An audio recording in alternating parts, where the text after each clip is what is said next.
Hello everyone and welcome back. If you see that I'm not publishing videos as quickly or as often as before, it's because I'm currently changing cities, so things are getting a little bit hectic. But I got some time to shoot some videos, and here we are going to talk about Doomlings, the card game for the end of the world. Now, I didn't know much about this game. I've seen it a little bit here in social media, and when I got the offer from the publisher to have a review copy, I say yes, and I give it a try. So before I share my thoughts, let's see how it plays, and then we'll come back to here. In Doomlings, you have two decks of cards. You have the decks of ages, and you have the traits deck. To set up the game, you take the age decks and you make three piles of three cards. 1, 2, 3, 1, 2, 3, 1, 2, 3. To wait on these cards, you make sure to add three catastrophe cards. These also belong to the age decks. You're going to have written on top catastrophe. So you put the catastrophe, one for each of these three piles, and you shuffle together. You make a whole pile, and on top of it, you put the birth of life. This is always the first card that you put on top of the age deck. After that, you give to each player a gene pool card. This card indicates your hand size, and you start with this 5 pointing up, so meaning your hand size starts with 5 cards. This is the traits deck. You give a nice shuffle. Let's pretend that I shuffle, and then you give 5 cards. 1, 2, 3, 4, 5 to each player. So here we have our hand of cards. In this case, we actually have all the suits. There are 4 suits or 5 suits, depending on how you see it. You have the purple, you have the blue, the green, the red, and then the colorless one. In the card anatomy, you can see a number at the bottom. This indicates the victory points. Here you're going to have some activity. You're going to have some power, special power. This card actually doesn't do anything, but in this case, warm blood gives you 2 plus 2 to your gene pool, so you increase your hand size throughout the game. And you have other stuff here. See here, you have the action that allows you to draw 3 cards for the way, and some of them also give you end game scoring conditions. I'm not going to explain all the cards right now. You have the rule book that does a very good job in explaining that.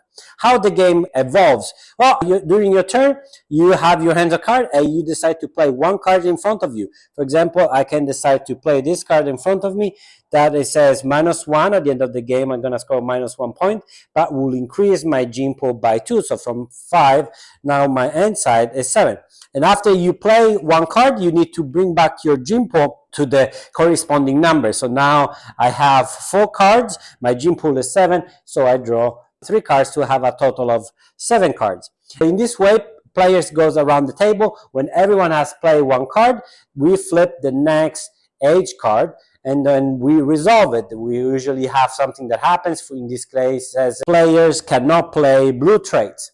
And you keep doing this. At some point, you will draw, eventually you will draw a catastrophe. You resolve the catastrophe. It says gene pool -1. You read this one. You don't resolve the world's end until you show or you reveal the third catastrophe. Once you do that, you resolve also the bottom part, and that triggers the end of the game. So if you see, we set up a set of 3 cards plus 1 each, so 4, 3 is 12, and plus 1 that the first age card. So you potentially have anything between 4 to 13 rounds. So it's a very quick game. You play one card and you resolve it. There are, as I said, some cards make combo, some cards have some take that on the opponents. It's up to you to discover them. There is a huge deck of cards, and these are all different, and some of them are also holographic. And now that you know how to play this game, let's go back and see what I think about it. As you see, Doomlings is a very, very simple card game. You play a card from your hands, and then you draw back to your pool, your gene pool, your hand size, and you activate the cards that you have. This is, I think, some people compare to Exploding Kittens, the kind of style of game, very into your face. I think this is a better game. This is, yes, is really chaotic, anything can happen, but there's some strategy. You have the choice of your cards that you put in front of you, the type of points, how you want to score points, and the artist is really super cute. In addition to that, the production, and I need to really make a kudos to them, that they make a very nice boxes, very thick, and also they give you enough space because there are expansion. There are lots of expansion for this game. So if you're really passionate about this game, you want to get expansion, you can fit them right here. So it is a very good game for people that never experience card games, or they have experience exploding kittens and they want to find something more interesting, and they want to experience this with maybe people in the hobby that do not really enjoy exploding kittens. I'm not a huge fan. I feel like it's dumb. This is actually a nice little game that I enjoyed myself, playing with friends. Would say that the box says, I think, from 2 to 6. This is for a high player count, 5, 6 players. 2 is really so. Then when you have more people, it gets more interesting. So highly recommended if you have that type of group of people that you want to play with. And if I want to bring a small note, I think it's the card quality it could be better.